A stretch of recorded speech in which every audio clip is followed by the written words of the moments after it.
Hello everyone, आज इस video के अंदर हम हमारा जो डिसीज़ ऑफ कंजक्टिवा वाला चैप्टर है उसके अंदर जो वीकेसी का टॉपिक है हमारा वर्नल केराटो कंजक्टिवाइटिस, उसके ट्रीटमेंट के बारे में बात करने वाले हैं। तो इससे पहले का जो वीडियो था पार्ट 1, उसके अंदर हमने डेफिनेशन, फिर उसकी इटियोलॉजी, क्लिनिकल फीचर्स, प्रीडिस्पोजिंग फैक्टर्स, ये पैथोलॉजी, ये सब कुछ हमने देख लिया है। तो अगर आपने वो वीडियो नहीं देखा तो आई रिक्वेस्ट कि आप पहले वो वीडियो देखें। वीकेसी का ये पार्ट 2 है, ठीक है। तो इस वीडियो में हम बात करने वाले हैं कि वीकेसी को हम ट्रीट कैसे करेंगे, उसके ट्रीटमेंट के बारे में हम बात करने वाले हैं। तो ट्रीटमेंट हमें 1 2 3 4 5 6 7 हेडिंग के अंदर बढ़नी है। तो सबसे पहले हमें क्या करना है ट्रीटमेंट में, तो कि हमने डिसीज़ के इंट्रोडक्शन में, डिसीज़ के डेफिनेशन में ही देखा था कि ये एलर्जिक इन्फ्लामेशन है, ठीक है। ये कंजक्टिवा का एलर्जिक इन्फ्लामेशन है, ये हमने पढ़ा था। तो इन्फ्लामेशन है तो हम क्या कर सकते हैं, तो कि हम एंटी इन्फ्लामेटरी थेरेपी दे सकते हैं। तो सबसे पहले हम टॉपिकल एंटी इन्फ्लामेटरी ड्रग्स देंगे, ठीक है।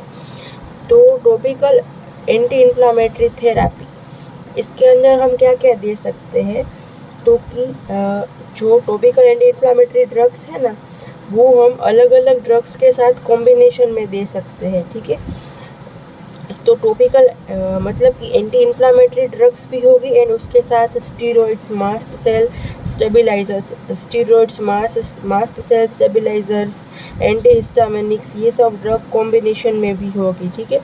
तो इसके अंदर हम क्या दे सकते हैं, तो कि ये जो डिसीज़ है वीकेसी डिसीज़, इसके किसी भी फॉर्म में, हमने इसके फॉर्म भी देखे थे ना, तो साइंस के अंदर हमने इसके फॉर्म देखे थे। ये देखिए, इसका पाल्पेब्रल फॉर्म भी होता है, बल्बर, लिम्बल या मिक्स भी फॉर्म हो सकता है। इसके बारे में हमने पार्ट 1 में डिस्कस किया था।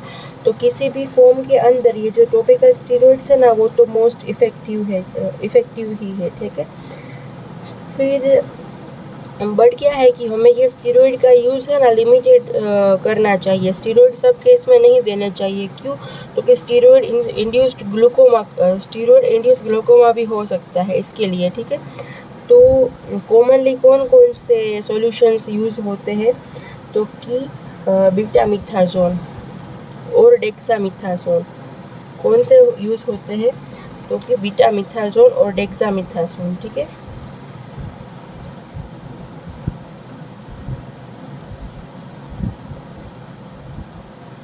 बीटामिथाजोन और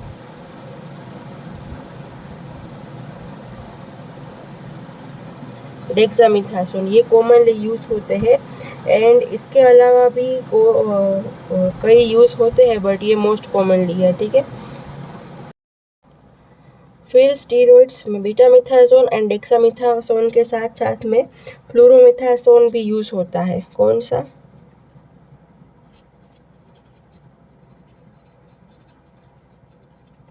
ठीक है। तो ये जो है ना वो सेफ है, ये सब में से ये वाली जो ड्रग है वो सेफ है। इसके साथ साथ में हम मास्ट सेल स्टेबिलाइजर्स में किसको यूज़ करते हैं, तो कि इसके अंदर हम यूज़ करते हैं सोडियम क्रोमोग्लाइकेट को, ठीक है।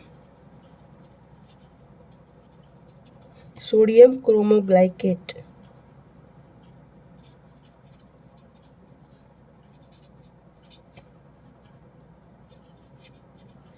एंड ये जो है वो हमें किस तरह से देने हैं, तो कि ये जो ड्रग है वो 2% वाली फॉर्म को हम यूज़ करते हैं। एंड इसको हमें एडवाइस करना है कि एक दिन के अंदर आपको 5 बार ये ड्रॉप अप्लाई करने हैं अपनी आई के ऊपर, ठीक है। ये वीकेसी को कंट्रोल करने में हेल्प करता है।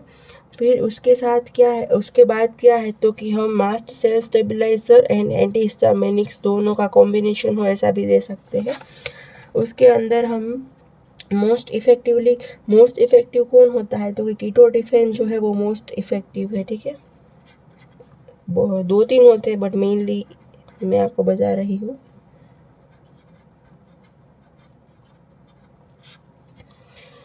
फिर उसके बाद क्या है कि कीटोरोलेक, डाइक्लोफेनाक, ये सब जो एनसीड है उसके आई ड्रॉप्स भी हम एडवाइस कर सकते हैं। उसके बाद हम टॉपिकल साइक्लोस्पोरिन भी दे सकते हैं। फिर क्या है कि जब स्टीरॉइड्स इनइफेक्टिव हो ना, जब स्टीरॉइड से कोई फ़ायदा नहीं हो रहा हो ना, तब हम ये दे सकते हैं टॉपिकल साइक्लोस्पोरिन्स। फिर उसके बाद लास्ट में टेक्रोलीमस भी हम यूज़ कर सकते हैं अगर रिफ्रैक्टरी केस है तो उसके अंदर। तो टॉपिकल ये जो एजेंट्स हमने देख लिए, इन सब को हम यूज़ कर सकते हैं। फिर उसके बाद है कि हम टॉपिकल लुब्रिकेटिंग और म्यूकोलाइटिंग एजेंट भी दे सकते हैं। उसके अंदर हम आर्टिफिशियल टीयर्स दे सकते हैं।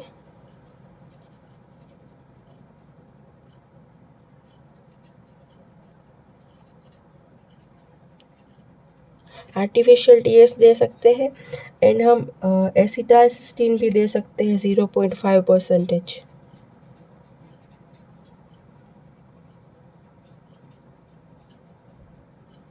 ठीक है, ये दोनों भी हम दे सकते हैं।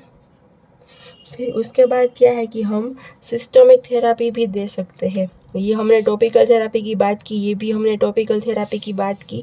इसके बाद हम सिस्टमिक थेरापी भी दे सकते हैं। उसके अंदर क्या है कि हम सीवियर केस है अगर वीकेसी का, तो हम ओरल एंटीहिस्टामिनिक्स भी दे सकते हैं एंड ओरल स्टीरॉइड्स भी दे सकते हैं। यहाँ पे जो है वो हम एंटीहिस्टामिनिक्स फिर स्टीरॉइड्स ये टॉपिकल दे रहे थे, आई ड्रॉप्स दे रहे थे। बट अगर सीवियर डिसीज है तो वही हम सिस्टमिकली भी ओरली भी ड्रग दे सकते हैं। ठीक है, फिर क्या है कि अगर जो इस डिसीज़ के अंदर पेपिले फॉर्मेशन होते हैं ना, वो पेपिले अगर लार्ज है तो क्या होगा, तो कि लार्ज पेपिले आईलिड के अंदर हो गए तो हम उसको हेवीनेस वाली फीलिंग आएगी, इचिंग, इरिटेशन, बहुत से प्रॉब्लम्स हो रहे होंगे ना, तो हम लार्ज पेपिले को कैसे ट्रीट करेंगे। तो उसके लिए क्या करते हैं तो कि हम सुप्राटार्सल इंजेक्शन देते हैं स्टीरॉइड्स के। ठीक है, और फिर हम क्रायो एप्लीकेशन भी कर सकते हैं और सर्जिकली हम वो जो पेपिल है उसको रिमूव भी कर सकते हैं। फिर इसके साथ साथ सपोर्टिव मेजर्स में हमें उसको क्या एडवाइस करना है कि आप डार्क गॉगल्स पहने रखिए। उनको फोटोफोबिया भी देखने को मिलेगा, मतलब कि वो लाइट में ज़्यादा देर जा नहीं सकेंगे, तो हम उसको डार्क गॉगल्स भी एडवाइस करेंगे। ठीक है,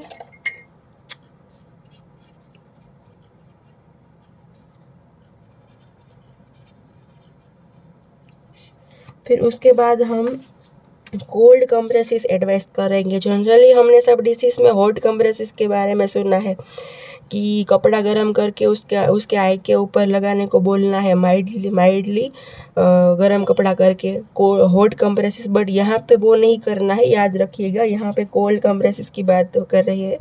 अगर हॉट बोल दिया तो आप डिसीज़ की कंडीशन को और वर्स्ट बना देंगे। ठीक है, तो ये ध्यान रखिएगा।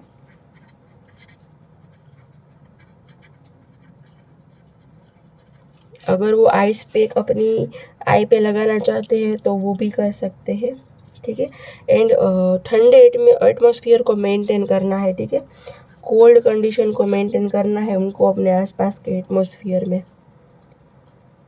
फिर उसके बाद क्या है कि हम इनको अगर सीवियर डिसीज है ना तो वो भी बोल सकते हैं कि अगर आप हो सके तो अपना एरिया चेंज कर लीजिए। अगर बहुत सीवियर रिफ्रैक्टरी हर सीज़न में इनको ये डिसीज़ हो रहा होगा तो हम ये भी बोल सकते हैं कि जो हॉट क्लाइमेट है वहाँ से आप कोल्ड वाले एरिया में भी शिफ्ट हो सकते हैं अगर पॉसिबल है तो। फिर डिसेंसिटाइजेशन भी कर सकते हैं, मतलब कि क्या, तो कि जो एलर्जन होगा वो थोड़े थोड़े मात्रा में देना होगा, वो हम एलर्जी वाले डिसीज़ में डिटेल में देखेंगे। फिर उसके बाद है कि वीके, ये जो डिसीज़ है वीकेसी वो मेनली कंजक्टिवा का डिसीज़ है। बट अगर कॉर्निया का इन्वॉल्वमेंट होगा तो उसे हम वीके बोलेंगे, वर्नल केराटोपैथी। तो अगर वर्नल केराटोपैथी है, किसी के अंदर कॉर्निया का इन्वॉल्वमेंट भी हो गया है तो उसे भी ट्रीट करना पड़ेगा ना। लार्ज प्लेक बन गए हो कि अगर, तो उसे हमें सर्जिकली रिमूव करना पड़ेगा। ठीक है, फिर अगर सिर्फ केराटाइटिस ही होगा ना, सुपरफिशियल इन्फेक्शन, तो हमें उसको एक्स्ट्रा ट्रीट करने की ज़रूरत नहीं है। बट अगर लार्ज प्लेक बन गए होंगे तो हमें उसे सर्जिकली रिमूव करना पड़ेगा। तो ये हो गई जो वीकेसी है उसके ट्रीटमेंट की बात। क्या क्या देखा हमें कि सबसे पहले हम टॉपिकल एंटी इन्फ्लामेटरी थेरापी दे सकते हैं, इन सब के साथ में steroid, mast cell stabilizer antihistaminic and mast cell stabilizer दोनों कॉम्बिनेशन में ड्यूअल एक्शन, एनसेड के आई ड्रॉप्स दे सकते हैं, टॉपिकल साइक्लोस्पोरिन एंड टैग्रोलिमस ये देखा हमने। उसके बाद हमने देखा कि हम टॉपिकली आर्टिफिशियल ये जो लुब्रिकेटिंग एजेंट है आर्टिफिशियल टीएस दे सकते हैं, एसिटाइल-16 दे सकते हैं 0.5%। उसके बाद हमने देखा कि जो स्टीरॉइड्स एंड एंटीहिस्टामिनिक्स है वो हम सिस्टमिकली ओरली ड्रग भी दे सकते हैं। लार्ज पेपिले है तो उसकी ट्रीटमेंट कैसे करनी है उसको हम रिमूव कर सकते हैं। सपोर्टिव मेजर्स के अंदर हमने ये गॉगल्स कोल्ड एटमॉस्फेयर को मेंटेन करना है वो देखा। डिसेंसिटाइजेशन भी कर सकते हैं। अगर कॉर्निया का इन्वॉल्वमेंट हो रहा है तो उसको भी हमें ट्रीट करना पड़ेगा। अगर पेपिला के फॉर्मेशन हो रहा है तो सुपरफिशियल अभी केराटाइटिस है तो एक्स्ट्रा ट्रीटमेंट की ज़रूरत नहीं है। तो ये हमने देख लिया है वीकेसी के ट्रीटमेंट के बारे में। तो यहाँ पे ये वीकेसी का जो टॉपिक है वो ख़त्म होता है। आई होप आपको समझ में आ गया है इसके बारे में। अगर कोई डाउट है तो आप मुझे कमेंट सेक्शन में पूछ सकते हैं, ठीक है। Thank you.